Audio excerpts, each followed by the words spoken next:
aproxima da gente, né? Você fica assim,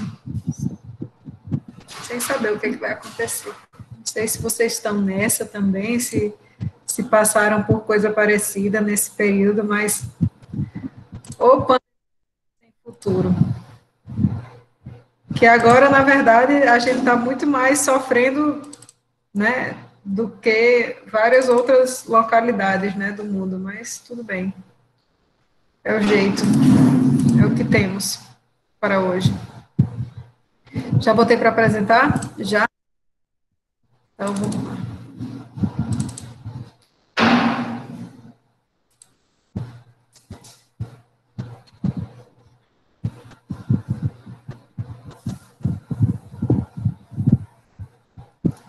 Certo. Então, meu povo, deixa eu só dar um apanhado geral de como é que estamos, né? Hoje é dia 11, nossa prova é dia 23. Hoje a gente vai concluir essa parte de equação da continuidade, que é uma equação diferencial, né, referente à conservação da massa. A gente vai começar a falar a respeito dos movimentos da partícula fluida, para na aula que vem a gente falar de conservação do momento linear, né? E se der tempo, dia 18, a gente fazer alguma revisão, né, para a nossa prova, que vai ser dia 23. Se a gente não conseguir fazer isso, né, se a gente não conseguir,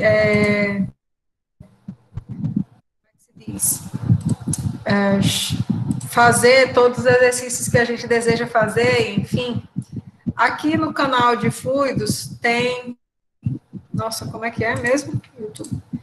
Aqui no canal de fluidos tem uma aula que eu acho que vai ser especialmente boa para vocês aqui, que é essa do dia 20 e pouco de outubro. Aula, exercícios. Essa aula aqui, ó, do dia 26 de outubro, que ela traz muitos exercícios referentes a essa parte de análise integral, de análise diferencial, coisas que a gente vai usar agora na nossa prova, tá? Não que a gente não vá fazer exercício, certo? Mas a aula que eu consegui dar nesse semestre, porque o semestre era um pouquinho mais largo, digamos assim, um pouquinho maior do que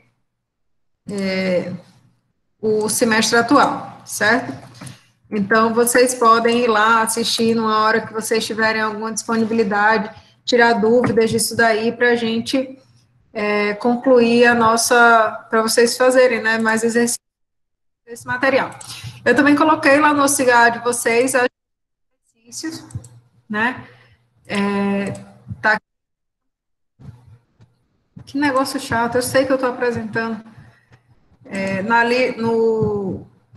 Nos slides de vocês, já tem aqui, ó, toda essa parte de análise diferencial, o PDF, né, que esse aqui é o material escrito que eu elaborei para vocês, a lista e tudo mais, para vocês irem fazendo aí para a nossa prova. Eu devo colocar para vocês o questionário, provavelmente hoje ou amanhã, né, para vocês terem aí uns 10 dias para fazer até a data da prova, certo? Superados essas dificuldades iniciais, né? A gente... que na aula passada a gente estava falando a respeito de conservação da massa, né, nessa perspectiva diferencial. Então, quando a gente trabalhou nisso daqui, a gente viu que a gente ia precisar usar os mesmos conhecimentos que a gente tinha utilizado na parte da análise integral, né, ou seja, o teorema de transporte de Reynolds. Então, a gente usou esses conhecimentos e usamos essa equação, né, para aquele volume de controle, mas agora a gente diminuiu esse volume desse volume de controle, né, até que ele se tornasse um ponto no escoamento, certo? Quando a gente fez isso, a gente considerou que a gente tinha essa partícula fluida, né, era de volume dV, e que as nossas variáveis de interesse, elas tinham um valor definido aqui, justamente no centro dessa partícula fluida, né, nesse ponto P aí, Então, nesse ponto P, a gente tinha informação da massa específica, do campo de velocidade, que eram os valores dos componentes, né, na direção X, Y e Z. E aí, como a gente tinha isso, né, essa informação desses valores, dessas propriedades que a gente tinha interesse no centro da partícula, a gente usou a expansão em série de Taylor para fazer, né, a transposição desses valores para as superfícies, né, porque a gente ia avaliar o fluxo dessas propriedades através das superfícies em que havia escoamento, né.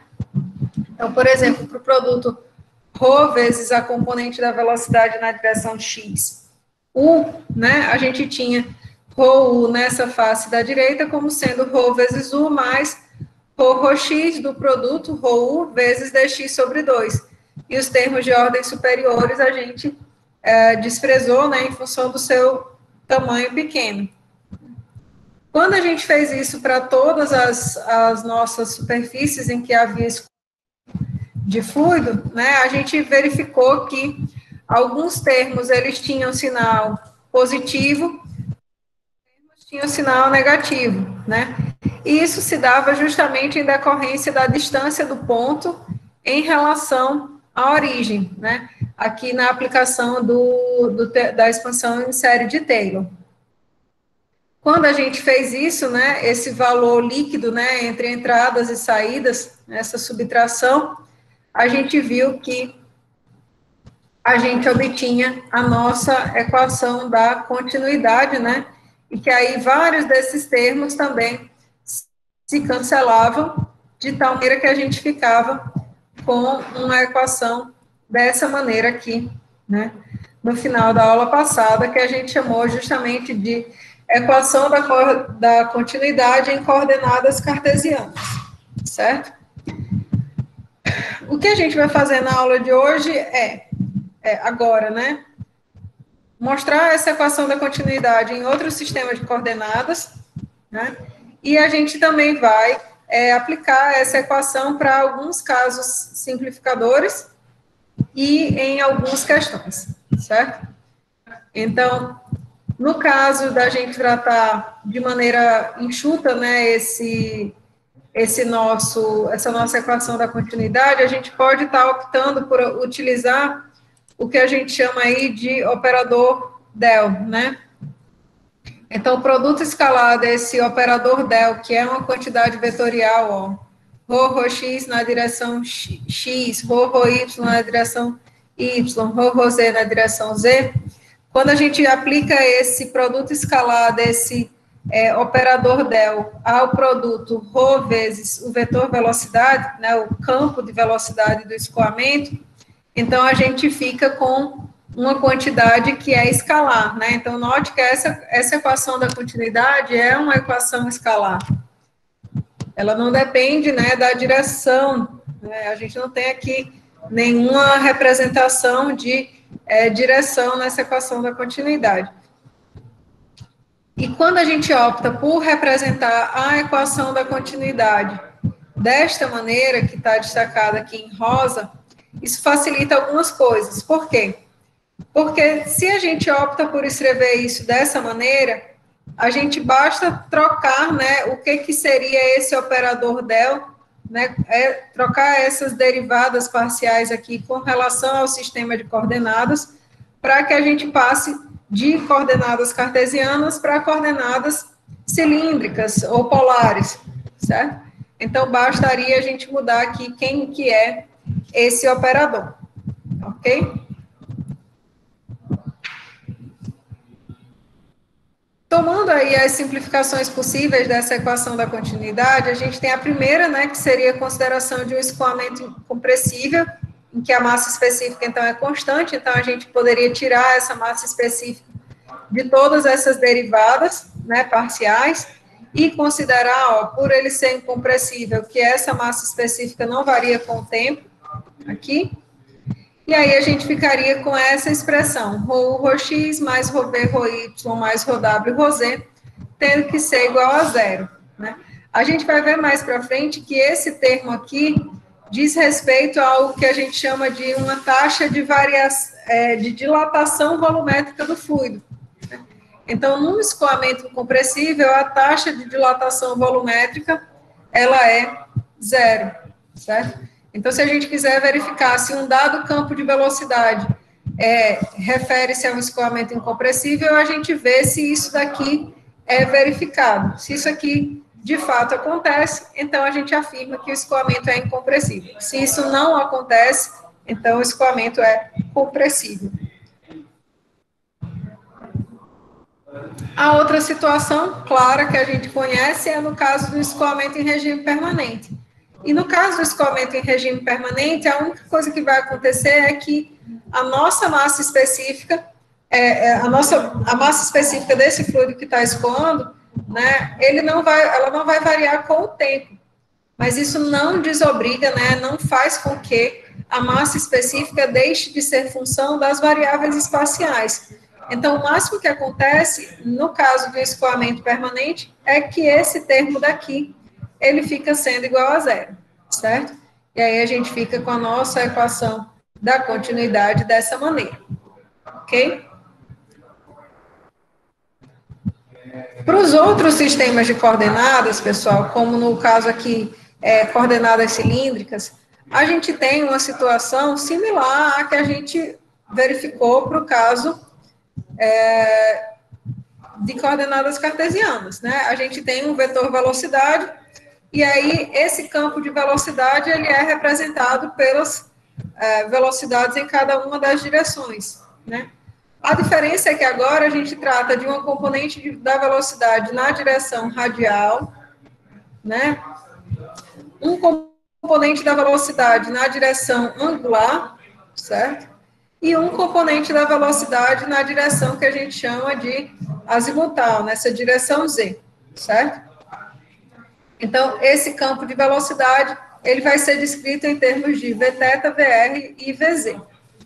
Se a gente for fazer o mesmo processo que a gente fez, né, lá para o volume de controle diferencial, quando ele era numa perspectiva cartesiana, né, numa geometria cartesiana, se a gente for fazer o mesmo processo, né, trabalhar com a massa específica, vezes o produto da velocidade, né, através de cada uma das áreas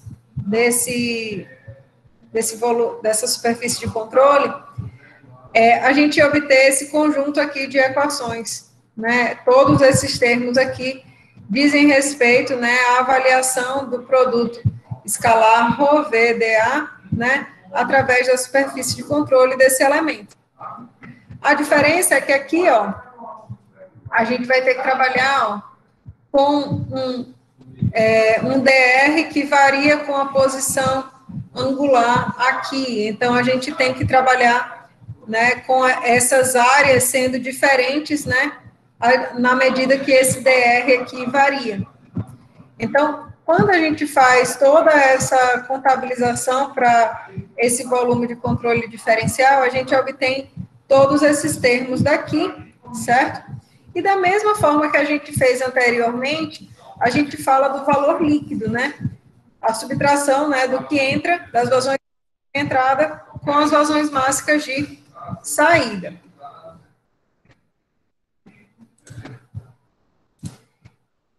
Pessoal, quando a gente olha assim, né, parece que ainda vai dar muito o que falar, muitos outros termos, né? Mas a condensação desses termos, ela acontece de uma maneira bastante simples. Como assim bastante simples, professora? Porque se vocês forem observando, né, vão existir termos. Primeiro ele coloca aqui, ó, todos os dr, dθ, dz em evidência, certo? Referente ao volume desse volume de controle. E aí os termos, eles são, né, somados ou subtraídos. Então, por exemplo, esses dois termos aqui, eles se tornam ρ vezes Vr. E em seguida a gente tem, ó, esses termos aqui de R, ρ, Vr sobre R, né? e esse outro termo aqui em que a gente tem a variação de ρ-ρr, certo? Então, esses termos, se vocês observarem, e isso se repete para as demais direções, tá? Esses termos aqui, eles correspondem à extensão, né, de uma regra da cadeia. A gente tem o primeiro termo de massa específica vezes taxa de variação com R de VR, mais VR, ρ-ρr da massa específica. Então, primeiro vezes a derivada do segundo, mais o segundo vezes a derivada do primeiro. Então, todos esses termos daqui, ó, pessoal, eles vão se juntar, né, se condensar em derivadas do produto, no caso aqui, ρ vezes VR, e a variação com respeito à direção radial. Mas o mesmo vai acontecer aqui para a direção θ, né, a direção angular, e o mesmo vai acontecer aqui para essa direção azimutal, certo? De tal maneira que, ao invés de a gente trabalhar com esses termos gigantescos, né, eles são condensados aí nessa única forma aqui, certo? Então, muitas coisas já são canceladas aí na hora que a gente faz essa consideração. Além disso, se vocês observarem, né, a equação que a gente está trabalhando é este termo aqui, taxa de variação da massa no volume de controle, sendo igual a esse fluxo líquido de massas, né, através das superfícies de controle, entradas e saídas. Então, esse volume do volume de controle se cancela aqui com o volume do volume de controle do outro lado da equação, e aí a gente fica com esta forma aqui, certo? Essa forma aqui, se a gente for observar, ela também traz mais uma regra da cadeia aqui que pode ser condensada. Veja só, esse termo ρ-VR, né, que se soma com esse daqui, ele pode ser descrito como sendo taxa de variação de R com R, né? E esse termo aqui a gente sabe que dá 1, né? Que multiplica aqui esse item. Então, esse termo aqui, ele também pode ser condensado em mais uma regra do produto, né? Para deixar a nossa equação da continuidade ainda mais enxuta nas coordenadas cilíndricas. Ok? Então, essa seria a forma, né, mais difundida dessa equação da continuidade. E se a gente quiser deixar isso na forma em que eu posso representar isso em termos daquele operador del lá, né, para as coordenadas cilíndricas, então a gente tem aqui, ó, justamente, o primeiro termo da direção radial, o termo referente à direção angular e o termo referente à direção azimutal, certo? E aí tudo isso daqui vale, né, justamente aquele operador del escalar ρ, V para as coordenadas cilíndricas, certo? E aí, de maneira similar, a gente pode considerar ou o escoamento incompressível ou o escoamento em regime permanente, né, para poder simplificar esse processo. Se o escoamento for incompressível, então a gente não tem dependência com essas massas específicas, né, e aí a gente ficaria com essa forma da equação. Né. Já se o escoamento for em regime permanente, a única consideração que a gente pode fazer é simplesmente de que não existe variação da massa específica com o tempo, né? E aí a gente fica com essa forma de baixo. Okay? Então, essa seria a nossa equação da continuidade, né? Eu sei que você olha assim, parece que tem muita coisa para se fazer, muita equação de uma vez só, né? Mas quando a gente começar a trabalhar algumas questões que a gente vai fazer agora, vocês vão ver que tudo vai ficando mais fácil de entender, certo? Então, nessa primeira questão, ele diz assim, ó, os componentes do vetor velocidade de um escoamento incompressível que ocorre em regime permanente são definidos por isso aqui. Ele dá as equações dos componentes. Determine a forma do componente da velocidade na direção z, ou seja, o componente w, que satisfaça a equação da continuidade. Então, para a gente resolver essa questão, a gente vai partir justamente da nossa equação da continuidade. Professora, acho que a tela não está sendo transmitida. Oi? A tela não está transmitindo, você não está apresentando. Gente, eu falei esse tanto até agora, vocês só disseram isso agora, eu não vi, não. Não, a senhora não está apresentando a partir de agora. Ah, sim, ainda bem. Ainda bem. Eu agora quase que eu me desespero. Meu Deus, sumiu tudo. Esses meninos estão há meia hora só falando aqui para as estrelas, que ainda nem apareceram. Que bom. Ainda bem. Não sei por que parou, mas bem. Então, vamos lá. Eu tinha que falar aqui da questão ainda não, né? Assim, já tinha mostrado o enunciado. Foi justamente na hora que a senhora foi trocar pronunciado. Tá certo. Nem deu meia hora, né, Diogo? Foi só 15 minutos. Bora. Ótimo, obrigada, pessoal. Então, olha só. Na questão, ele diz assim: os componentes do vetor velocidade para um escoamento incompressível e em regime permanente são definidos por tal. Determine a forma do componente da velocidade na direção z, que é o componente w, que satisfaça a equação da continuidade, para esse caso. Então, a gente vai pegar a equação da continuidade, aplicar as condições que ele diz, ver quem são essas derivadas parciais que a gente vai precisar usar, e aí a gente vai determinar quem vai ser w. Como que a gente vai fazer isso?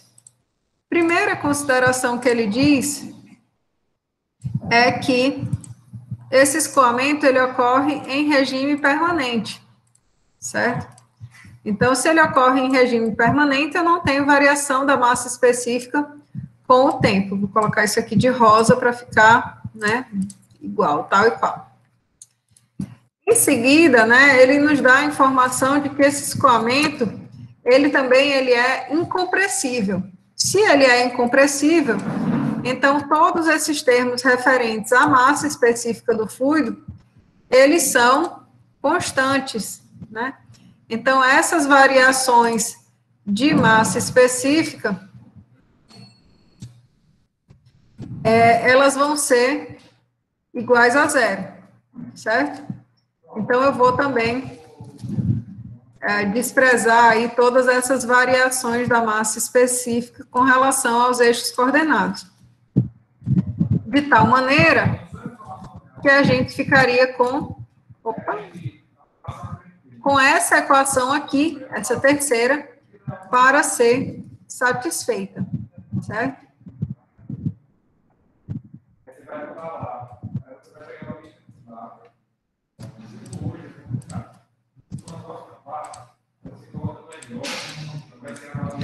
Então, a gente precisa das derivadas parciais dos componentes da velocidade com relação a cada uma das direções.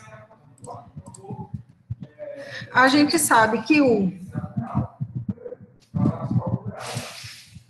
é x quadrado mais y quadrado mais z quadrado. Então, a taxa de variação de U com a direção z, com a direção x,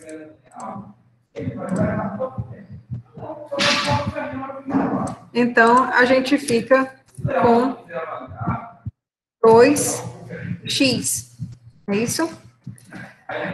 A componente v da velocidade vale xy mais yz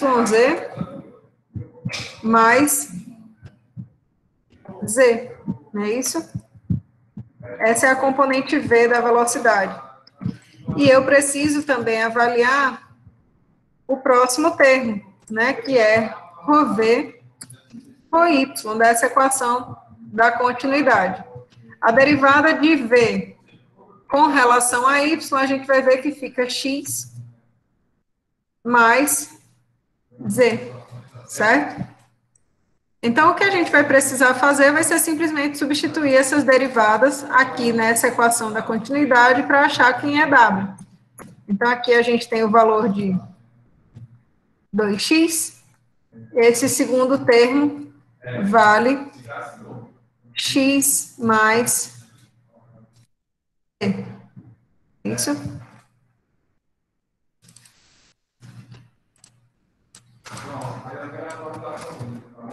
Então, ρW, ρz vale menos 3x menos z. O que eu quero determinar é qual vai ser a forma desse componente da velocidade nessa direção, ou seja, eu quero saber quem é W. Então, eu preciso integrar essa expressão de W, né, com relação a Z. A gente sabe que integral de BW vai dar W, e integral desses termos aqui com relação a Z, eu vou ficar com um Z aqui, e aqui Z ao quadrado, sobre 2, né? E como a gente não integrou com limites, né, eu vou ter que adicionar aqui uma constante, xy, pode ser uma função de qualquer maneira com dependência de xy, contanto que ela seja constante em relação a z. Então, a forma mais simples que a gente tem do componente w seria se essa constante aqui fosse igual a zero, né? Mas a gente sabe que, como essa derivada ela foi feita parcialmente com relação a z, aqui eu posso ter qualquer tipo de função de x ou de y, ou dos dois componentes, contanto que ela seja independente ou constante em relação a z. Ok? Tranquilo? Questão simples, tem lá na lista de exercícios de vocês, suave, dá para fazer, bom demais, é uma beleza. A questão é um pouco menos suave, mas... Professora? Oi?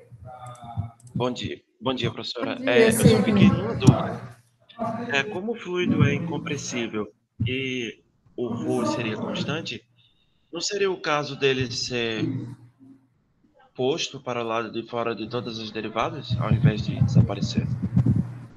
Mas é o que acontece, Sidney. Se você observar, se ele sai de todas essas derivadas aqui, deixa eu pegar aqui na equação do jeito que a gente estava fazendo. Se ele sai dessas derivadas aqui, o primeiro termo você consegue ver que vai ser igual a zero direto? Porque é constante, então esse termo aqui é igual a zero. Quando ele sai dessas derivadas aqui, ó, perceba que ele vem para cá nesse termo, para cá nesse termo, e nesse termo. Então, eu posso colocar tudo isso em evidência, né? Eu posso colocar um parêntesesão aqui, e isso daqui fica descrito dessa maneira. Então, quando eu passar 0 dividido por ρ, na realidade, ó, 0 dividido por ρ vai dar 0 do mesmo jeito. Entendeu?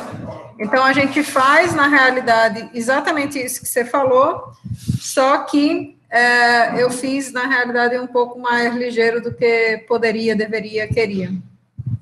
Certo? Ok, professor. Beleza? Obrigado. Amanda, eu vou tratar dela no final da aula, tá certo? Da questão da aula retrasada. Eu volto dela no final da aula. Então, vamos lá.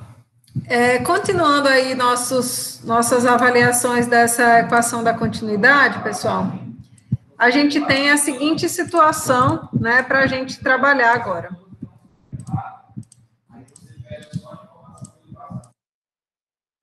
Nessa questão daqui, ele diz assim,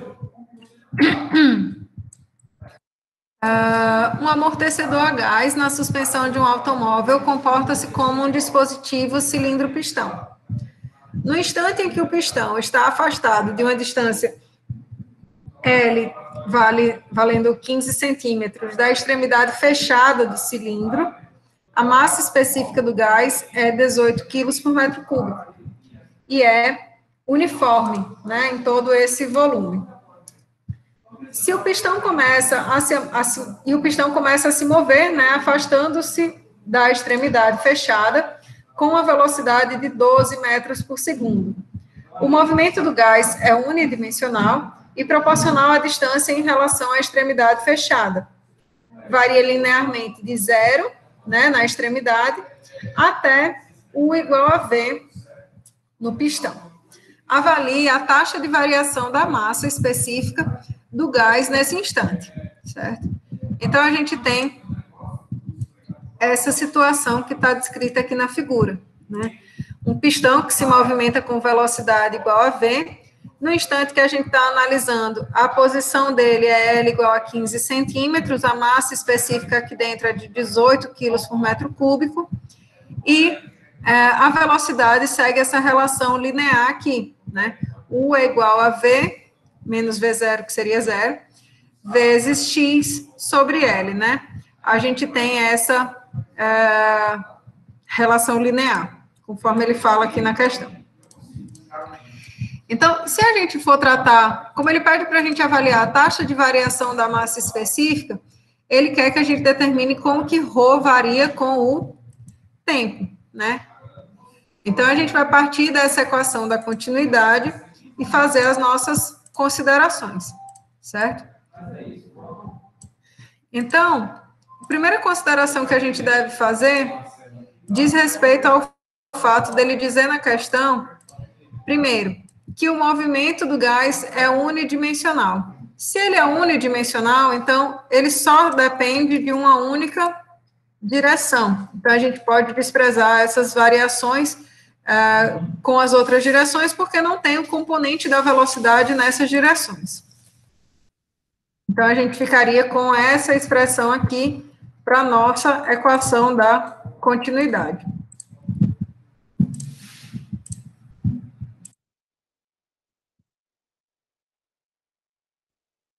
Essa expressão aqui, pessoal, se a gente for avaliar ela, então a gente pode dizer que isso daqui é igual a menos esse produto aqui, né, que é dado pela regra da cadeia. Então, eu posso trabalhar esse produto de ρ vezes U como o primeiro termo vezes a derivada do segundo, mais o segundo termo vezes a derivada do primeiro. Poxa, Camila.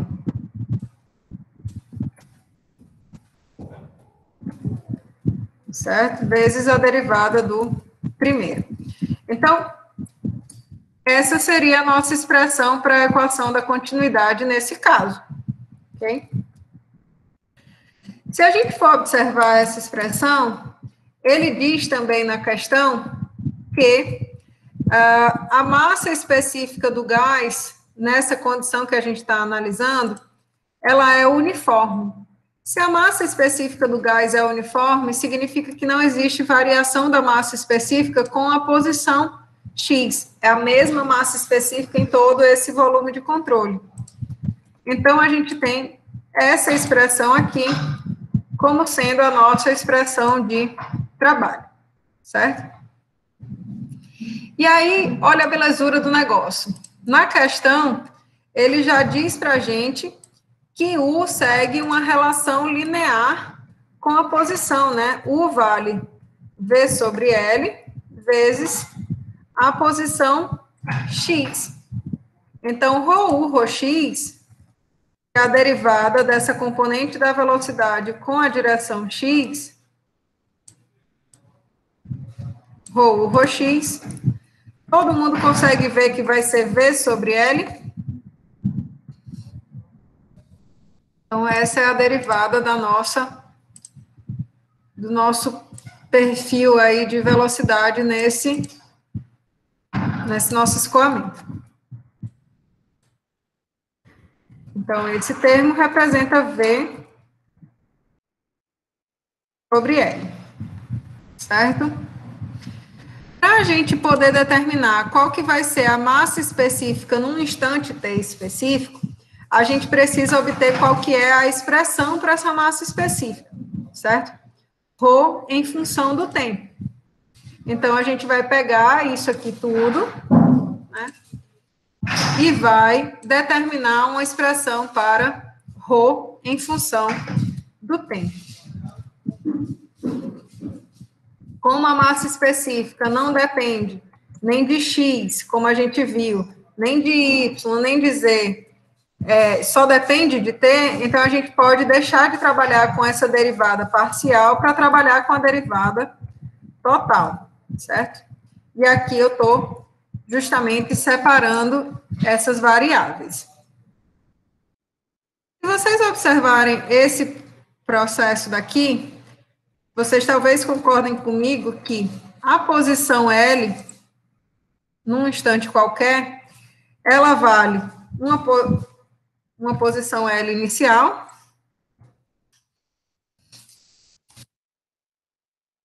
mais VT, né? A posição do pistão, ela varia com o tempo. De que maneira? Através de uma equação linear, né? A gente sabe que velocidade não é espaço dividido por tempo, então, L vai ser a posição inicial mais o produto velocidade vezes tempo, certo? E aí a gente vai poder fazer a integração disso daqui.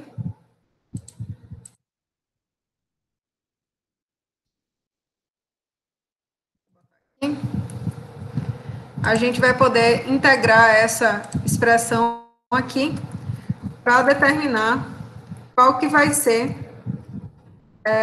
a nossa expressão de dependência da massa específica com o tempo.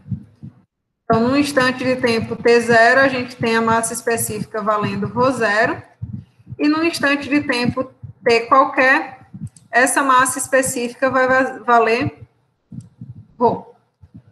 Mesma coisa a gente vai fazer para esse outro lado da equação, né? Então, desde o instante t igual a 0 até um instante t qualquer, a gente pode fazer essa integração. E desse lado de cada equação, é muito simples da gente ver que isso aqui vai dar ln de ρ sobre ρ0, né? Então, aqui, ρ sobre ρ0. Do lado de cada equação, a gente vai fazer uma substituição aí rapidinho de variáveis, né? Para poder também fazer essa integração. Então, se a gente chamar L0 mais VT de uma variável dummy aí qualquer, Q, por exemplo, a gente vai ver que dq vai resultar em V dt, certo? Então, a gente vai poder expressar isso daqui como integral de... Opa!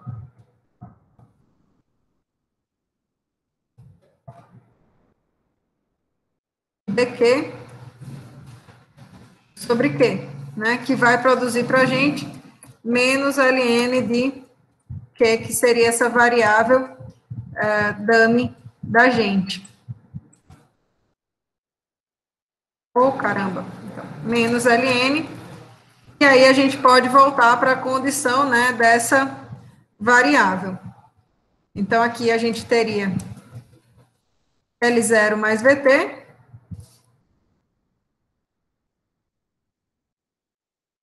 dividido por L0, que seria, né, justamente o valor quando o tempo for 0. Como a gente está trabalhando com menos esse nosso ln, Então, a gente pode trabalhar como isso aqui sendo ln do inverso, né? L0 dividido por L0 mais VT.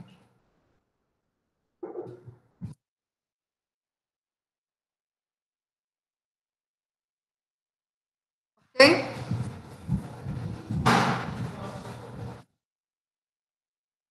Se a gente aplicar a exponencial dos dois lados, então a gente fica com a expressão da dependência de ρ no instante de tempo t, valendo justamente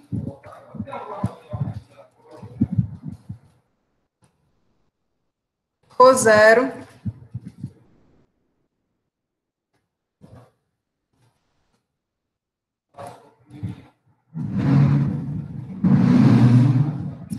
Eu fiz isso aqui tudo certo, pessoal? Tá tudo ok? T menos T0. Quando T0 é zero, esse termo aqui fica...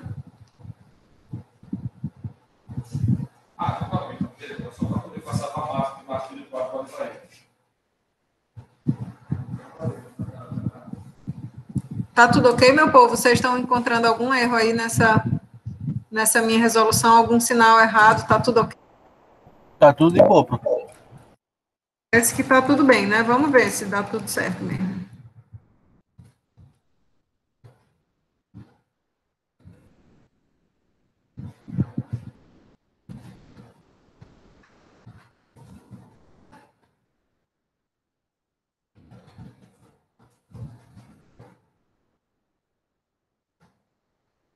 Eu tô para mim que eu tô esquecendo algum sinal aqui, mas vamos lá.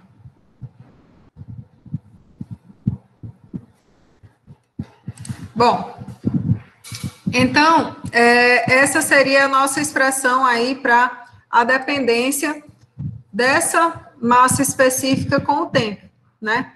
E o nosso interesse na questão é de avaliar a taxa de variação dessa massa específica com o tempo. Então, o nosso interesse é em ρ T, né?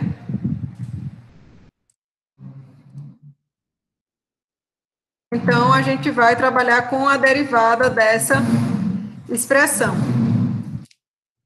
E aí vai ficar, se eu tenho a impressão que eu troquei alguma coisa na hora que eu fiz esse meu termo aqui. Deixa eu deixar esse sinal negativo. Eu não vou fazer mais essa substituição doida aqui que eu fiz, não. Vou deixar isso aqui assim, e aí eu vou escrever dessa maneira, porque eu estou achando que eu fiz alguma bobagem com isso aqui, tá? Agora eu acho que faz mais sentido. Ou em função do tempo. Aí eu sei que eu não mexi aqui na integridade da equação. Então, o meu interesse é fazer a derivada, né, dessa expressão com relação ao tempo, determinar qual que seria essa dependência da massa específica com o tempo.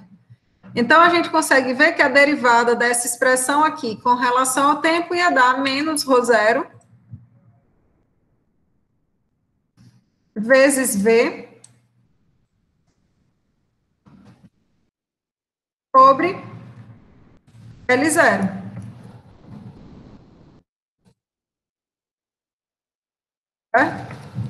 Então, a gente tem a massa específica do fluido valendo 18 kg por metro cúbico, a velocidade do pistão valendo 12 metros por segundo, e L0 valendo 0,15 metros.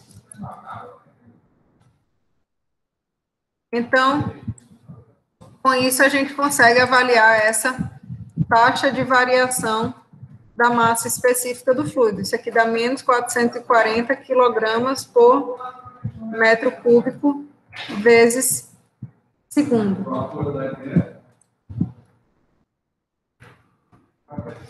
Beleza? Deu certo para todo mundo? Essa era uma questão um pouco mais, né, elaborada, a gente tinha que fazer algumas considerações aí para poder chegar no nosso resultado.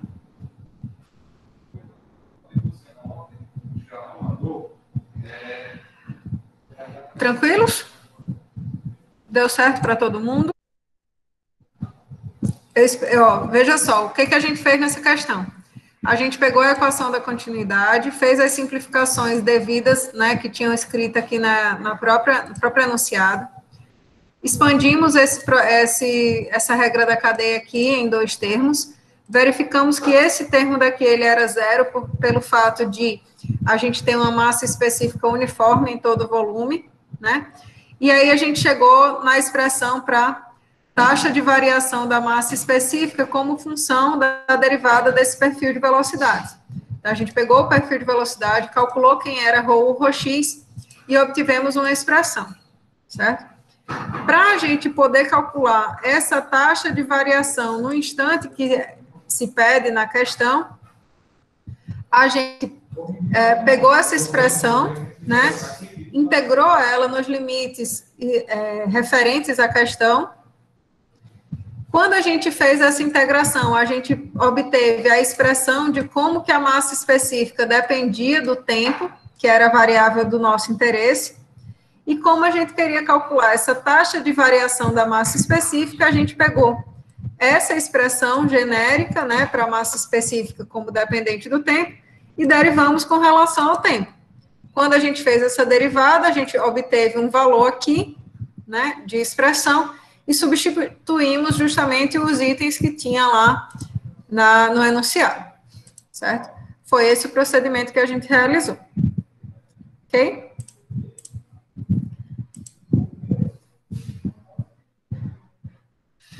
Excelente.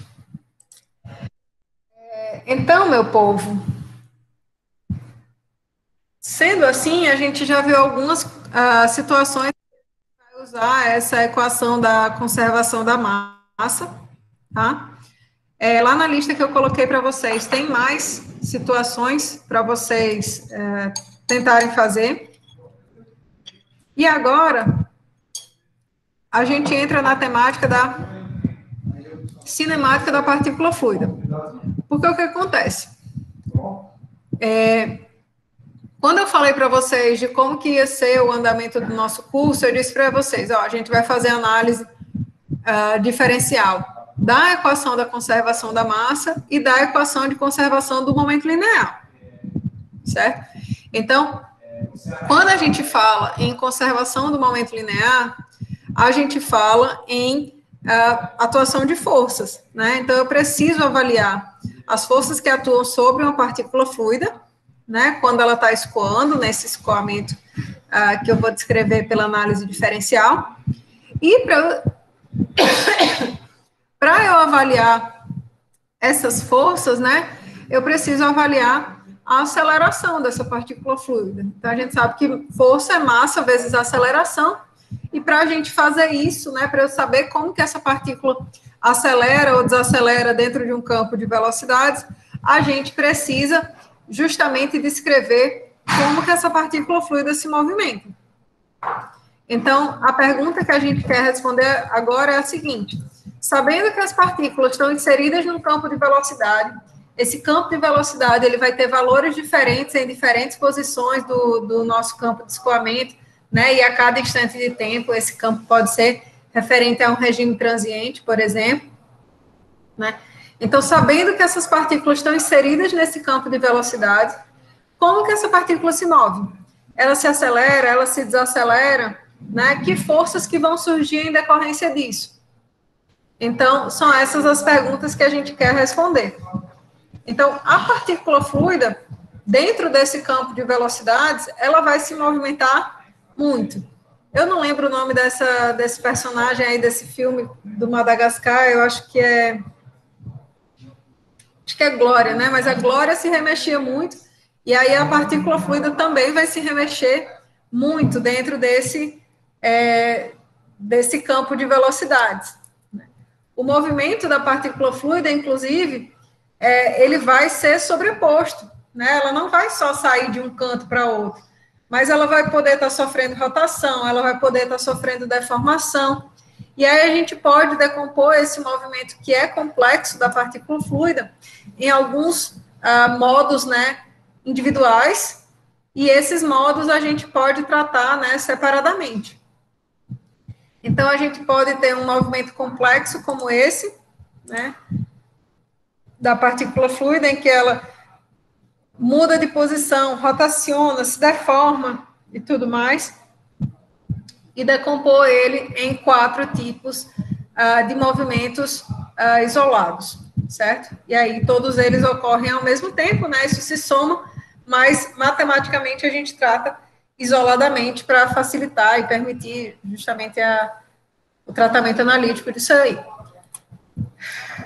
Então, quando a gente fala em translação da partícula fluida, então a gente está falando da variação da velocidade linear dessa partícula, a gente está falando da taxa de deslocamento dessa partícula fluida quando ela está sujeita a um campo de velocidades. O termo referente à deformação linear vai dizer respeito justamente aos alongamentos ou compressões que essa partícula fluida sofre, né? O termo de rotação, né, o nome mesmo já diz, fala, né, do deslocamento angular dessa partícula fluida, a rotação dela ao redor de um eixo. O termo de deformação angular vai falar, né, dos efeitos de cisalhamento, em como que essa partícula fluida ela vai mudar a sua característica, né, inclusive volumétrica, em relação, devido, né, esses efeitos de cisalhamento. Então, lembra que a gente tinha dito, fluidos newtonianos, a tensão se relaciona com a taxa de deformação. Essa taxa de deformação é a taxa de deformação angular da partícula fluida, certo? Então, perceberam, né, o que a gente vai fazer? A gente vai pegar o movimento complexo da partícula fluida e separar em 4 termos para tratar esse problema de maneira mais direta e mais clara. Então, o primeiro dos movimentos dessa partícula fluida é o movimento de translação, né? E translação a gente fala, né, justamente do deslocamento dessa partícula de uma posição para outra. Então, a gente pode considerar uma partícula que no instante t inicial, ela esteja numa posição R aqui qualquer, onde o campo de velocidade é esse, V em x, y, z e t, para que no instante posterior ela esteja numa outra posição, R mais dr, em que o campo de velocidade pode ser descrito dessa maneira. V em x mais dx, y mais dy, z mais dz, t mais dt, certo? Como o campo de velocidade ele é avaliado, né, como uma função de espaço e de tempo, quando a gente tratar dessa variação infinitesimal da velocidade da partícula fluida, a gente vai tratar justamente da partícula fluida que saiu de uma posição no campo em que ele tinha uma velocidade v para uma posição em que a velocidade agora era descrita na posição x mais dx. Então, o próprio campo de velocidade varia com a direção x, né, vezes dx, a gente toma as derivadas parciais, né, com respeito a cada uma dessas dependências. Então, derivada do campo com relação a x dx, derivada do campo com relação a y dy, derivada do campo com relação a z dz, derivada do campo de velocidade com relação a t dt, certo? E aí a gente sabe que a aceleração diz respeito, né, à taxa de variação da velocidade da partícula. Então, eu posso pegar essa taxa de variação da velocidade da partícula com um tempo infinitesimal para obter uma expressão dessa maneira, em que eu simplesmente peguei dv, que a gente tinha descrito, e dividi por dt. E aí a gente faz surgir, termos como dx da partícula dt, dy da partícula dt, dz da partícula dt, e aqui seria um dt, certo? Obviamente, tratar desse problema dessa maneira digamos assim, inadequado. Então, a gente pode considerar, ó, que a taxa de variação da posição da partícula fluida no eixo x com o tempo diz respeito justamente ao campo de velocidade, né, a componente u do campo de velocidade. dy da partícula na direção, variação de y, né, da partícula diz respeito à componente v. dz da partícula dt diz respeito ao componente w da velocidade, certo? Então, aqui são variações da posição da partícula fluida com relação ao intervalo de tempo. Então, a gente tem justamente velocidades em cada uma dessas direções, né? Significa que a gente pode tratar dessa aceleração da partícula fluida em termos dessas componentes do campo de velocidade, U, V e W, né? De tal maneira que a gente fala em uma aceleração da partícula se tratando de uma derivada substancial, uma derivada substantiva desse campo de velocidade. Por que uma derivada substantiva? Porque essa aceleração da partícula fluida, né, ela varia não somente com, não diz respeito somente à variação da velocidade da partícula com o tempo, mas diz respeito à variação que essa partícula sofre na velocidade com respeito ao tempo e às características desse campo de velocidade em cada uma das posições. Então, a gente diz que a aceleração de uma partícula fluida, ela, na realidade, ela se descreve por duas parcelas, né? Uma parcela de aceleração local e uma parcela de aceleração convectiva. Onde esse termo de aceleração local, pessoal... Não, meu filho, peraí. Aqui. Esse termo de aceleração, se vocês imaginarem aqui um campo de escoamento como esse, né? Esse termo de aceleração local diz respeito a eu avaliar o campo de velocidades numa mesma posição em vários instantes de tempo, né? Então, se a velocidade nesse ponto aqui, ora vale 5, ora vale 10, ora vale 15, então existe uma aceleração local. Por quê? Porque o campo de velocidade neste ponto, nessa mesma posição, ela varia de um instante de tempo para o outro, certo? Esse termo eu diria que é o termo mais fácil, né, da gente entender. O segundo termo, que diz respeito à aceleração convectiva, esse termo aqui, ele se refere às mudanças da velocidade, né, do campo de velocidade, devido às mudanças de posição da partícula fluida. Então, a gente pode supor que nessa posição aqui inicial, eu tenho essa velocidade, né, média aí ou velocidade nesse ponto, vou dizer, valendo 10 metros por segundo, aqui, né? E num outro ponto mais adiante desse escoamento, eu tenho a velocidade dessa partícula fluida valendo 50 metros por segundo. Ainda que o escoamento ocorra em regime permanente, o fluido, né, ele mudou de velocidade nessa posição aqui 1 para a posição 2 em decorrência das características geométricas do escoamento. Então, o termo de aceleração convectiva, ele se refere simplesmente às mudanças de velocidade em decorrência das mudanças de posição que a gente está analisando, certo? Então, por exemplo, se eu tiver um perfil de velocidade parabólico, por exemplo, numa mesma seção, a gente tem pontos em que a velocidade vale 0, pontos em que a velocidade, sei lá, vai valer 2, pontos em que a velocidade vai ser máxima, sei lá, valendo 3, né? Então, ainda que seja numa mesma seção do escoamento, vai existir um perfil aí de velocidades, né, a se considerar. Então, a velocidade, ela muda de um ponto para outro do escoamento, certo? Então, a gente tem esses dois termos para representar a aceleração. E aí a gente tem, né, obviamente, várias simplificações que a gente pode fazer. Se o escoamento é bidimensional, se o escoamento é unidimensional, né? É fácil a gente ver a simplificação de cancelar, né, esses termos aqui de dependência com uma ou outra direção do escoamento, né? O detalhe é tratar do escoamento em regime permanente. Por quê?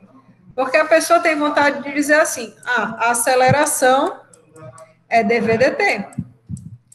Se é dV/dt e o escoamento é em regime permanente, então não existe aceleração. Mentira, certo? Se o escoamento ocorre em regime permanente, o único termo que a gente vai cancelar da nossa aceleração da partícula fluida é esse daqui, que se refere à taxa de variação do campo de velocidade com o tempo.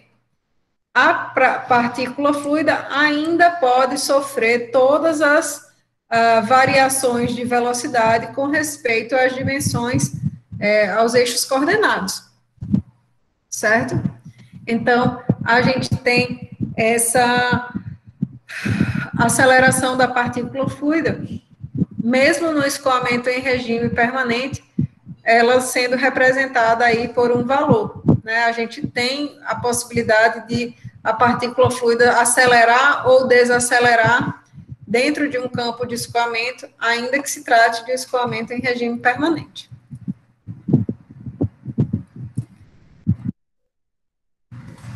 Dúvidas nisso, pessoal? Conseguem entender essa parte de a partícula fluida, ela vai poder acelerar e desacelerar, mesmo eu tratando do escoamento em regime permanente?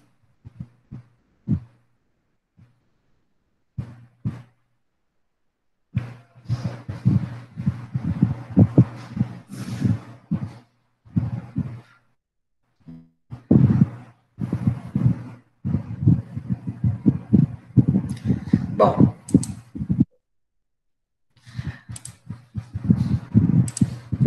além desses fatores, né, a gente há que observar que essa aceleração da partícula fluida é representada aí por uma quantidade que é vetorial, né? Então, a gente pode representar essa aceleração da partícula fluida em termos de suas componentes, na direção x, y e z. Se a gente for fazer isso, basta a gente decompor, né, o campo de velocidades também nas direções x, y e z.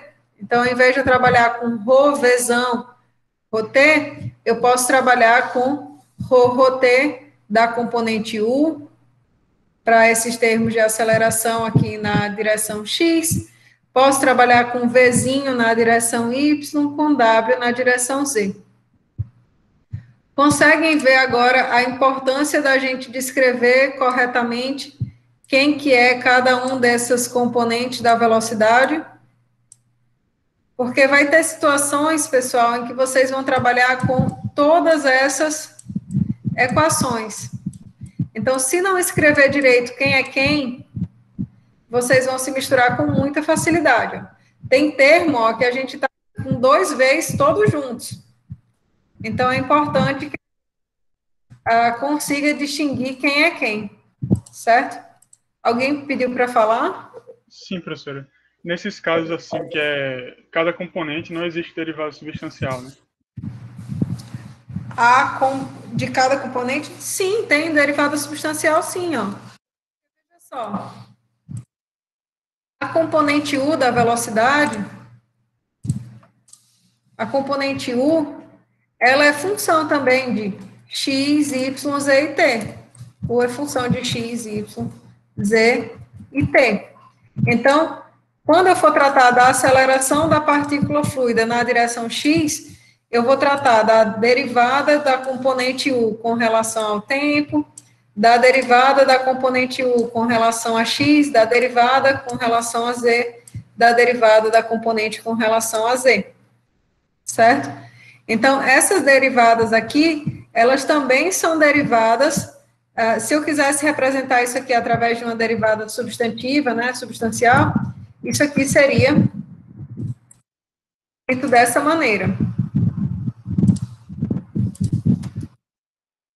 Tesão da componente U, tesão de T, certo? Coisa aqui para a componente V, e a mesma coisa aqui para a componente W. Então, elas permanecem sendo derivadas materiais, né, derivadas substantivas. Mas aí agora, como você está trabalhando com a componente da aceleração em cada uma das direções, então essas derivadas aqui, em vez de ser do campo inteiro de velocidade, elas dizem respeito somente às componentes em cada uma das direções, x, y e z. Entendeu? Perfeitamente, professora. Para ser substancial, basta essas derivadas de uma função vetorial apenas, né? Isso. Bom, meus queridíssimos, então, eu vou fazer uma parte dessa equação aqui, dessa questão aqui, porque vai dar tempo. Talvez dê tempo de resolver ela toda. Vamos lá. Essa questão aqui, pessoal, ela diz o seguinte, ela traz justamente a possibilidade de a gente avaliar os escoamentos dos fluidos de duas maneiras, né? Da maneira euleriana e da maneira lagrangiana. Então, ele fala assim, considere o escoamento bidimensional em regime permanente, incompressível, através desse canal, plano convergente mostrado na figura. A velocidade sobre a linha de centro horizontal, ou seja, essa velocidade no eixo x é dada por v, e ele dá a expressão. Determine uma expressão para a aceleração de uma partícula fluida movendo-se ao longo dessa linha, usando o método euleriano e usando o método lagrangiano, né? E avalie essa aceleração quando a partícula estiver no início e no fim do canal. Então, veja só. A gente tem uma expressão, né, para a aceleração da partícula fluida. Essa aceleração pode ser dada dessa maneira aqui, em que a gente vai descrever o campo de velocidades, né, e substituir ele aqui, né. Se a gente substituir essa expressão para o campo de velocidade na nossa expressão da aceleração da partícula fluida, a gente está usando o método euleriano, não é isso? Porque o método euleriano se baseia justamente na descrição de velocidade, de propriedades do escoamento em campos, tá? Na questão, ele diz que o escoamento ocorre, deixa eu pegar aqui,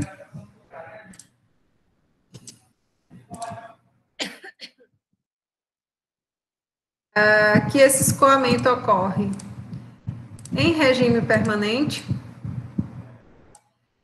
que ele é um escoamento bidimensional, né, que ocorre aí nesse plano x e y, então não tem componente na direção z. Então, a gente já pode fazer algumas simplificações aqui, certo? Mas, além disso, ele fala para a gente trabalhar com esse escoamento sobre essa linha do centro, né? Então, eu não vou tratar de variações dessa velocidade ao longo dessa direção y, vocês concordam comigo? Ele já coloca na questão. Então, para eu calcular a aceleração dessa partícula fluida, basta trabalhar com o campo de velocidade na direção x, certo? Então, a gente tem uma expressão para esse campo de velocidade, que é dada ali na equação, né? Ele diz que V é igual a V1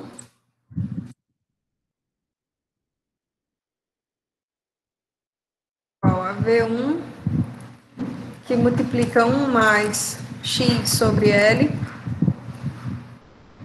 na direção I.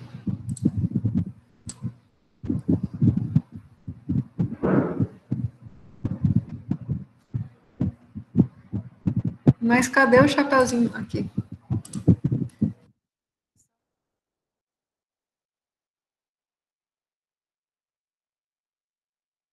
Então, esse é o nosso campo de velocidades, certo? Eu quero trabalhar com a derivada desse campo com relação a x. Então, eu vou pegar essa expressão ali e vou derivar ela com relação a x. Perceba que aqui, né, a gente está tratando da dependência desse campo basicamente só com essa direção x. Por quê? Porque ele já é um escoamento que ocorre em regime permanente. Apesar de ser um escoamento bidimensional, a gente está trabalhando com uma única direção. Então, esse campo de velocidade nessa linha de centro, ele não depende nem de t, nem de w, nem de t, nem de z, nem de y, certo? Então, eu posso trabalhar com uma derivada aqui total. E aí, a derivada daqui vai ser justamente V1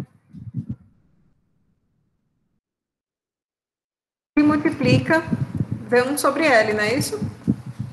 Derivada disso aqui com relação a x, apontando aí nessa direção do x positivo. Tudo certo aí nos meus cálculos, meus fiscais de conta. Tudo certo, né? E aí a gente vai multiplicar, ó, essa derivada desse campo, que a gente já determinou aqui, vezes a componente U da velocidade, que é a componente da velocidade nessa direção x. Componente U é justamente essa daqui, certo? Eu vou colocar esse índice aqui da direção só aqui do lado de fora, para ficar mais simples nossa vida. E aí a aceleração da partícula fluida fica V1 ao quadrado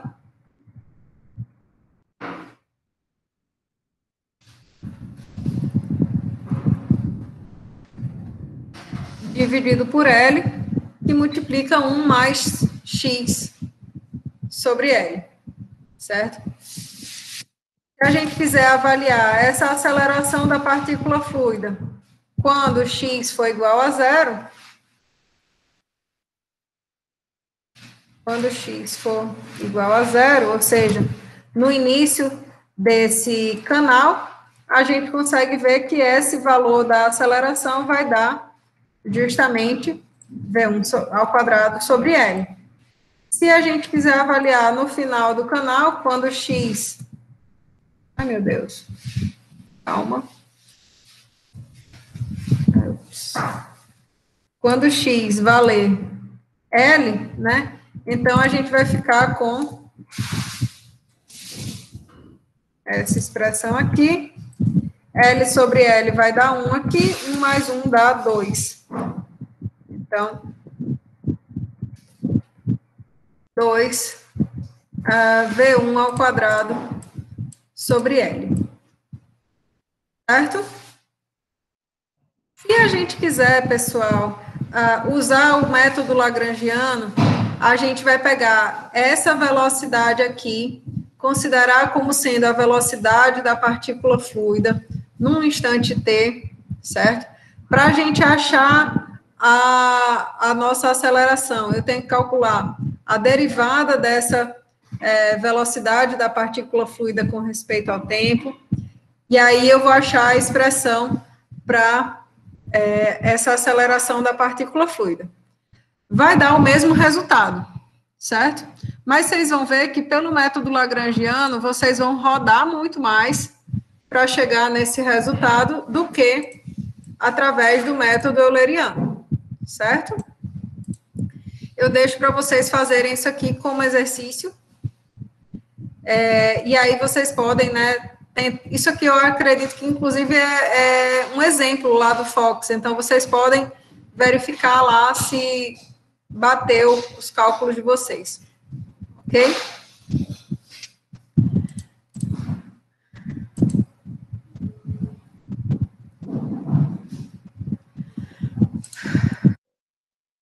Continuando, pessoal, falando a respeito aí desses modos, né, de movimentação dessa partícula fluida, a gente fala da deformação linear que uma partícula pode sofrer quando está sujeita à ação de um campo de velocidades, né? Então, deformação linear, deixa eu ver se eu consigo apagar, não consigo, deixa eu apagar aqui. Deformação linear, se alguém já pagou aí a matéria de mecânica dos sólidos, né, deve ter visto algo parecido com isso lá, quando você vai calcular a elongação que um dado objeto sofre, né, quando está sujeito a um determinado nível de tensão. Aqui é muito parecido com o que vocês viram lá, certo? Então, a gente fala que a deformação linear, ela se refere à taxa com que a partícula ela se deforma linearmente. Se ela está se deformando linearmente, quer dizer que a gente não tem nenhuma distorção nesse elemento, né? Não tem variação dos ângulos internos dessa partícula. Ela pode se alongar numa direção, se comprimir em outra, né? Então, ela permanece, né, com os ângulos internos dela inalterados. E aí, a deformação linear diz respeito à taxa com que cada um desses lados da partícula fluida varia. Então, a gente pode definir esse termo, ΔX, como sendo uma elongação, né, da partícula. O que seria a elongação? Seria o aumento, né, ou a diminuição de um dos lados da partícula fluida com relação ao seu tamanho inicial. Então, a gente pode avaliar esse termo delta, né, esse alongamento ou a compressão numa direção, como sendo aqui, ó, como está descrito na figura, como sendo uma variação do tamanho aqui, ó, da partícula em relação ao seu tamanho inicial. Então, a gente tem uma partícula no instante t que tem essas dimensões aqui destacadas em azul, né? E no instante t mais ΔT, ela sofreu deformação linear.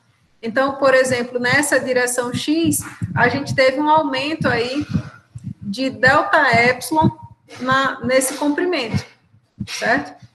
Então, a variação do tamanho com relação ao tamanho inicial, né, correspondeu a ΔΕ sobre ΔXT, que seria o tamanho inicial. Se a gente tomar a taxa com que essa partícula se deforma, então a gente trabalha com a variação disso num intervalo de tempo infinitesimal, certo? E aí a gente vai ver que esse processo aqui de elongação, ele está relacionado com diferenças de velocidade, né, em cada ponto dessa partícula fluida. Perceba aqui, se esse ponto da partícula fluida e esse ponto da partícula fluida, eles tiverem o mesmo valor de velocidades, num instante t para um instante t mais ΔT, simplesmente eu mantenho a distância entre esses dois pontos, não é isso? Porém, se esse ponto aqui, ele viaja com uma velocidade u, e esse ponto aqui, ele se movimenta com uma velocidade uzinho, sei lá, vou chamar uzinho traço, né? Vai existir uma velocidade relativa aqui, né? Então, esses pontos, eles tendem a se distanciar. Então, essa elongação aqui, esse ΔΕ, ele vai surgir justamente dessas variações da velocidade, ok? Então, a gente diz que a gente pode avaliar os componentes da velocidade em cada um desses pontos, né, que originam esse alongamento. Então, se a gente considera que aqui, nesse ponto, U de xt, a componente da velocidade, ela é dada por esse termo aqui, que seria uma expansão em série de Taylor em relação ao ponto U0, que a gente já conhece.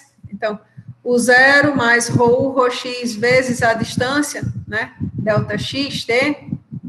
Então, a gente pode trabalhar com essa velocidade relativa, U no ponto xt, que seria esse valor que eu tinha colocado como sendo maior, menos essa velocidade aqui, Uzinha, o zero, né? Então, por que existe essa velocidade relativa, essa diferença de velocidade entre os pontos, vai existir o distanciamento entre esses pontos e promover essa deformação linear. Então, a gente consegue ver que esse termo aqui se cancela com esse, né? E aí a gente fica com ρu, ρx, delta x, vezes delta t, né? Para ser substituído aqui na expressão da taxa de elongação. Então, delta epsilon vai ser justamente, ó, esse delta x vai cancelar com esse delta x, esse delta t vai cancelar com esse delta t, e aí a gente vai ver, ó, a taxa de deformação linear sendo igual a ρu, ρx, ou seja, só existe deformação linear na direção x porque existe variação da componente da velocidade u nessa direção, certo? Da mesma forma que ocorre na direção x, isso também pode ocorrer, né, nas direções y e na direção z. E essas taxas, né, esses deltas x, delta ponto x, delta ponto y, delta ponto z, eles podem se somar, né, para computar o que a gente chama de taxa de dilatação volumétrica, né? E aí eu falei para vocês, né, no começo da aula, ó, taxa de dilatação volumétrica igual a zero, se isso aqui for igual a zero, então a gente tem justamente o caso de um escoamento incompressível. Se a gente tiver o caso de um escoamento compressível, então essa taxa de dilatação volumétrica, que é uma quantidade escalar, veja só, ela vai ser diferente de zero. Ok?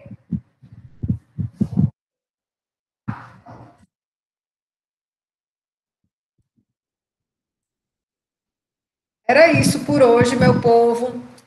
Questões resolvidas, coisas mostradas. No SIGAD, vocês, a gente tem todo esse material já disponível para vocês fazerem questões.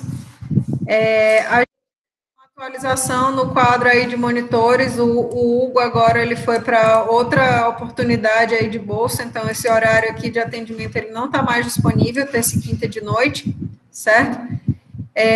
E aí vocês podem tá entrando em contato com eles, né? Eu sei que você já tem um grupo aí para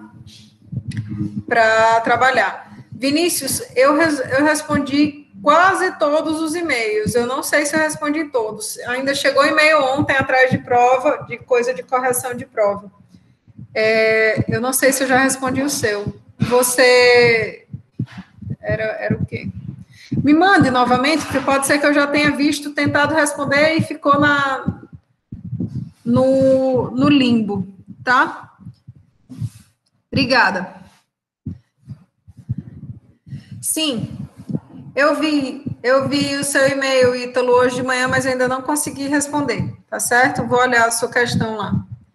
Sim, da aula retrasada, pessoal, cadê? Equação da conservação de energia.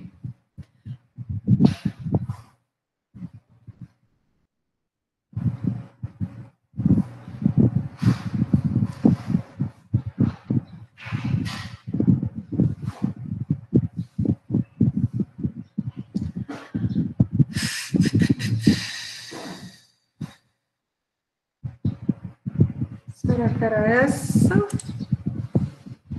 Não, não era essa, não. Era mais para cima, eu acho. Não, era conservação da energia. Não era da bomba. Acho que era essa. Era essa do ar, não era isso?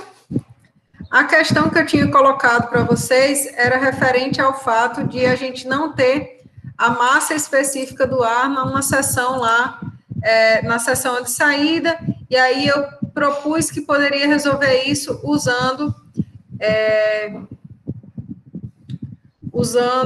como é que se diz? A equação dos gases ideais. O que acontece é o seguinte, teoricamente, beleza, né? Teoricamente eu poderia, mas a pressão que a gente está, teoricamente que eu digo assim, né, eu poderia pensar nessa suposição, mas o que acontece é que a pressão que se está trabalhando aí é uma pressão relativamente alta para que a gente possa considerar a equação dos gases ideais como sendo válida. Porque o que acontece? A equação dos gases ideais, ele considera choques inelásticos entre os gases, que as partículas fluidas, né, de gás, elas são individuais, que elas não interagem entre si, né, e que elas não ocupam praticamente volume, né, dessas, digamos assim, a unidade molecular eu não tenho, né, vocês lembram das considerações para a equação dos gases ideais? Lembram? Que eu tenho partículas esféricas, que eu tenho todos esses detalhezinhos. O que acontece é que, quando a gente fala em bastante elevadas, a gente já não consegue, não é mais válido essa suposição, certo? Então, o que a gente pode fazer é entender que esse escoamento aqui, ele vai ser um escoamento em regime permanente, né, nesse compressor. Se a gente trabalhar com as vazões mássicas na seção de entrada e vazão mássica na seção de saída, a gente deixa de ter que trabalhar com essas massas específicas aqui e aqui, né? E se a gente considerar que esses termos de U mais P vezes volume específico, U mais PV aqui, eles representam a entalpia do fluido numa seção de entrada e entalpia do fluido na seção de saída, a gente ia ficar com algo como isto daqui, certo? Então, a gente ia trabalhar com a variação de entalpia da seção 1 com a seção 2, sendo representada pela capacidade calorífica desse A vezes a variação de temperatura. Aí você diz, mas professora, como é que eu vou determinar essa velocidade na seção de saída? Né? Então, como na seção de entrada, a gente tem as informações de que,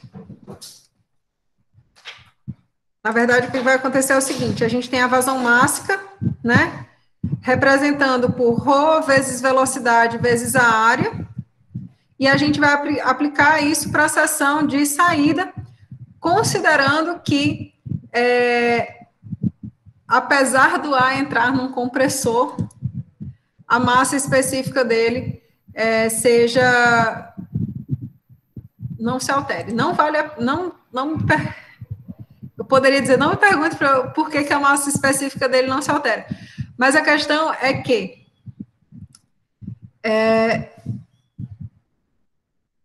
deixa eu tentar trazer isso de uma maneira mais didática para vocês.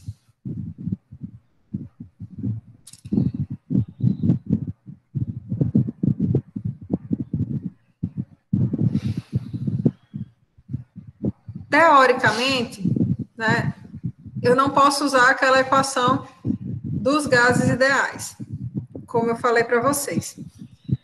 E essa velocidade na seção de saída, se a gente considerar o gás como um fluido incompressível, né, a gente pode estimar um valor de velocidade, certo?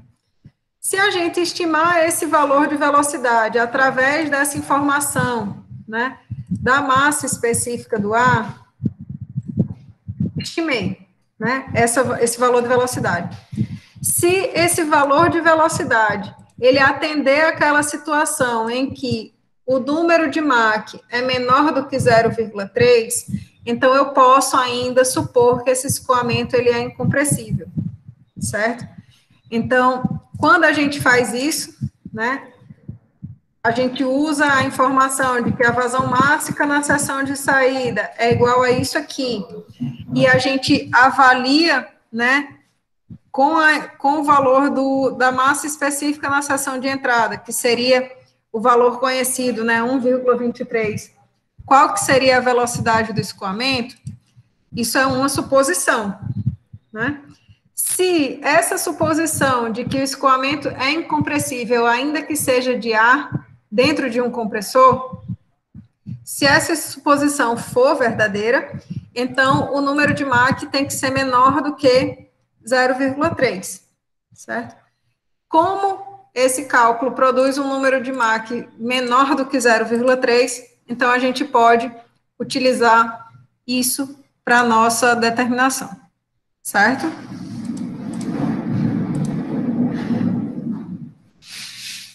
É isso. Ítalo teria como resolver a questão 4 da lista 2A. Vamos lá.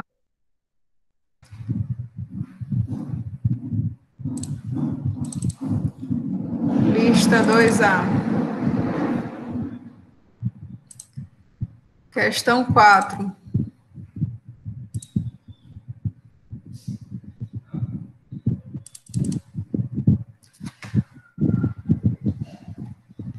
Questão 4 é a seguinte: um jato de água, deixa eu ver se eu coloco ela aqui para vocês.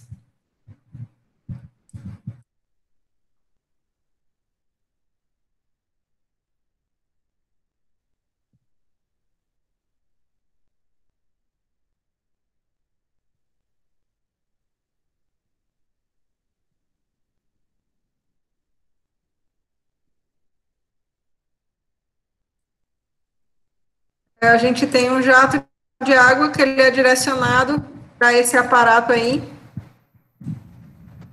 E a gente quer que ele esteja na iminência de tombar, né? Ele dá qual que é a área do jato, ele dá qual que é o peso do bloco e tudo mais. Então, para resolver essa questão, ele diz assim, ó, um jato de água com diâmetro de 10 milímetros incide sobre um bloco que pesa 6 newtons, do modo indicado pela figura. A espessura, a largura do bloco são, e aí ele fornece, determine a vazão de água necessária para tombar o bloco, né? Então, na iminência de que esse bloco vá tombar, detalhe, esse bloco vai tombar com relação a que ponto, né? Eu preciso determinar como é que esse bloco vai tombar, né? Então, ele vai estar girando aí em relação a esse ponto aqui, né? Quando ele for tombar. Então, o momento, somatório dos momentos em relação a esse ponto O que eu estou colocando, ele está no limite, né? Então, o somatório dos momentos tem que ser igual a zero. E aí, quais são as forças que vão estar atuando para causar esse momento desse bloco? A gente tem a força peso, né, que é referente ao peso do próprio bloco, e a gente também tem o momento causado pelo fluxo de fluido, né? A gente sabe que a força peso, ela atua justamente no centro geométrico aqui desse bloco, né? Apontando para a direção Y-. E o momento causado pelo escoamento de fluido, a gente sabe que vai estar empurrando aqui esse bloco, né, nessa direção. Então, a gente vai ter esses dois momentos atuando sobre esse ponto aqui, né, de maneira a formar um conjugado que tende, né, a rotacionar esse objeto. Então, a gente tem o momento referente ao peso do bloco, peso do bloco vezes, eu vou colocar a largura dividido por 2, certo? Porque é justamente a distância até o ponto, o peso atua justamente no centro geométrico, largura dividido por 2, menos o momento ocasionado pelo escoamento, eu vou colocar R, X qualquer, e esse braço de alavanca da força que está atuando em decorrência do escoamento sobre o ponto R, ele está se relacionando com a altura do bloco dividido por 2, não é isso? Então, a gente tem o momento da força peso, eu vou colocar aqui W, do bloco, menos o momento causado pela força Rx, que é a força referente ao escoamento do fluido, tem que ser igual a 0, certo? O peso do bloco a gente tem, a espessura do bloco a gente tem, a altura do bloco a gente tem, falta determinar quem seria Rx. E Rx a gente consegue determinar pela nossa equação de conservação do momento linear. Deixa eu ver se tem aqui nesse slide a equação.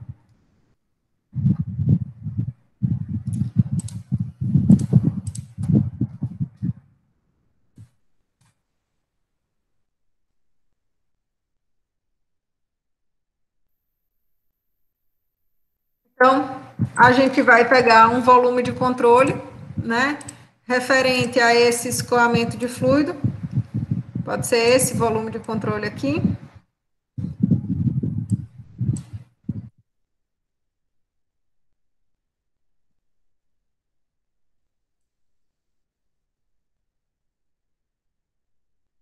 Esse volume de controle aqui, certo? E aí a gente tem, referente a esse volume de controle,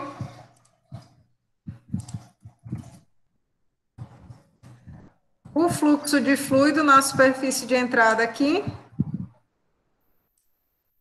nessa direção X, né, com uma dada velocidade atuando sobre essa área, e a gente tem também fluxo de fluido nas direções, né, na direção vertical aqui e aqui. Concordam comigo que essas informações aqui dessa direção vertical não vão trazer informações significativas para a resolução do nosso problema?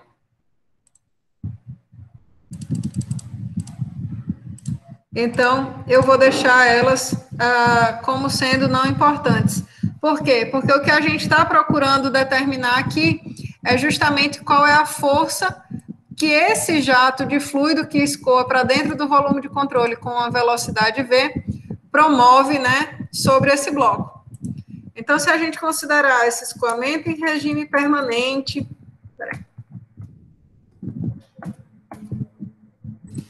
se a gente considerar a direção X primeiro, a gente vai ter que não tem nenhuma força de campo na direção X.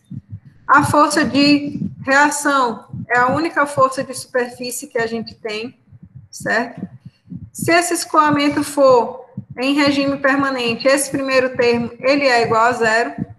E na direção X, a gente só tem uma única seção de entrada e de saída, né? Então, a gente tem aqui o vetor velocidade referente a essa seção 1, né? E aí o produto escalar dele com a área dessa própria seção, certo?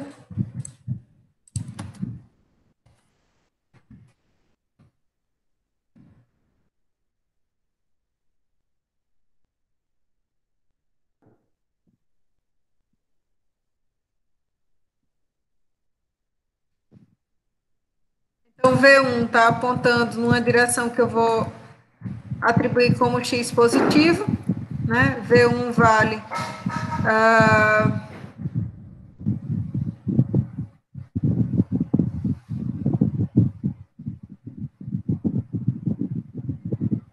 tá. Eu quero justamente determinar essa vazão, né, do jato. Então, a gente tem a expressão aqui para V1. Então, vou deixar isso só em termos de módulos para que fique simples essa resolução. Então, V1 vezes ρ, V1 A1, cosseno de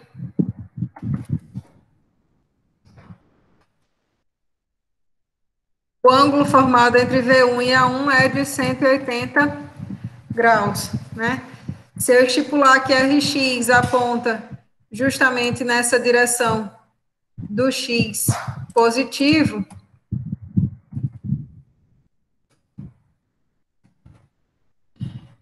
então a gente vai ter Rx valendo menos V1 ao quadrado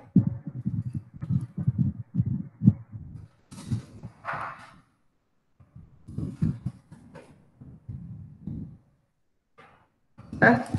E aí a gente substitui aqui nessa relação. O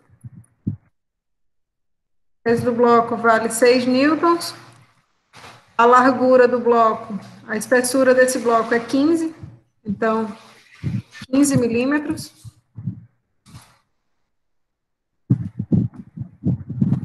Rx vai ser dado por essa expressão aqui.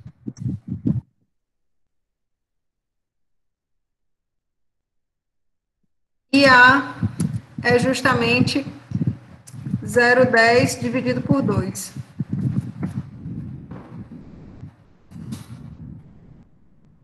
A é 0,10, tá? O braço de alavanca é que é 0,10 dividido por 2. Ele pede para a gente determinar a vazão para que isso daqui seja necessário para tombar o bloco, né? Então, a gente tem o valor dessa área, π vezes o diâmetro ao quadrado dividido por 4.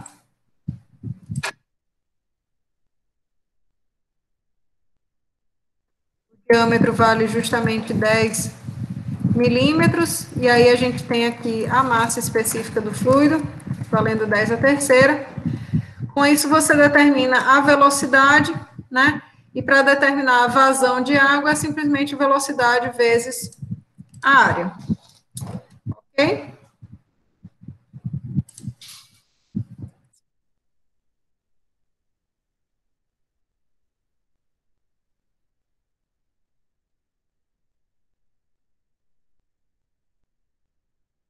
A Pamela, professora, poderia me confirmar as respostas da questão 6?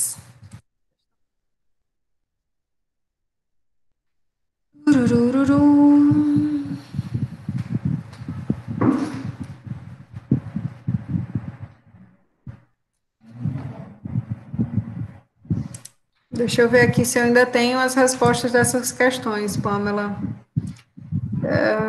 Vamos lá. Será que aqui ainda tem?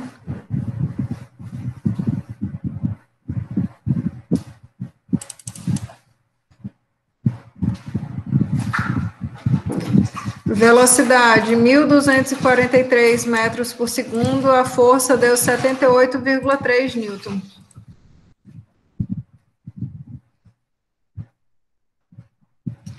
A força resultante aqui está meio estranha. A velocidade foi isso mesmo, mas a força deu diferente aí, Pamela.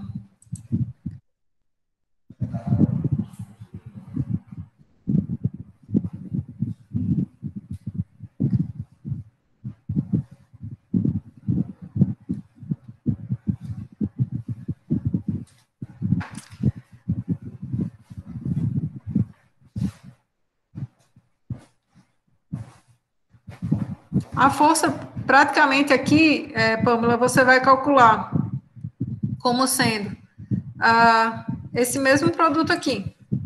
vai calcular essa força como sendo a velocidade ao quadrado vezes ρ vezes a área. A questão deve ter sido alguma coisa com essa área que você usou, certo? Ó, isso aqui é o diâmetro, certo? Então, você ainda tem que multiplicar por π, elevar isso aqui ao quadrado e dividir por 4, certo? Deve ter sido isso, certo? É isso, pessoal. Na aula que vem a gente continua aí com outras questões. Arrochem. Beleza? Vejam a questão, a aula que está lá no canal, viu? A aula de exercício.